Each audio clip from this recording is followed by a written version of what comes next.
চোরেলাম বাজারে বিজেপির বিজয় মিছিল অনুষ্ঠিত হয় সোমবার বিকেল 4টায়।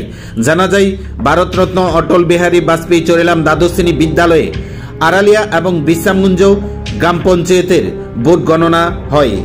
আড়ালিয়া 8টি ওয়ার্ডের মধ্যে থেকে 4টি ওয়ার্ডে এবং বিশ্রামগঞ্জ পঞ্চায়েতে 5টি আসনের মধ্যে থেকে 3টি আসনে ভারতীয় জনতা পার্টি জয়লাভ করেন। সেই জয়লাভে চোরেলাম বাজারে বিজেপির বিজয় মিছিল অনুষ্ঠিত হয়। এদিনে উপস্থিত ছিলেন চোরেলাম বিজেপি মন্ডল সভাপতি রাজকুমার দেবনাথ সহ ভারতীয় জনতা পার্টির বিজয়ী প্রার্থীগণ। এদিনের এই মিছিলটি চোরেলাম বাজারের বিভিন্ন এলাকা পরিক্রমা করেন। বুথকেন্দ্র থেকে শুরু হয় চোরেলাম বিজয়ী প্রার্থীদের নিয়ে এই বিজয় মিছিল। সংবাদ মাধ্যমে বিস্তারিত জানান চোরেলাম বিজেপি মন্ডল সভাপতি রাজকুমার দেবনাথ।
কি বলবেন আজকে জয়ের?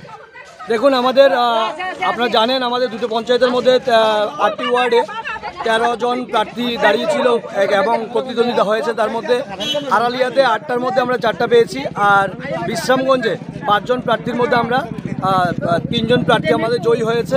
তো আমরা আশা রাখছি আমাদের আগামী দিন, যেহেতু আমরা 11-র মধ্যে 11টি ব্লকে আর পঞ্চায়েতই আমাদের দখলে আছে, আমরা নিশ্চিত যে আমরা আগামী দিন মানুষ আমাদের সুযোগ দিয়েছে আমাদের কাজ করার। সবকা সাথ সবকা বিকাশের যে নারা, যে স্লোগান, সেই স্লোগানকে সামনে রেখেই আমরা আগামী দিন কাজ করে যাব।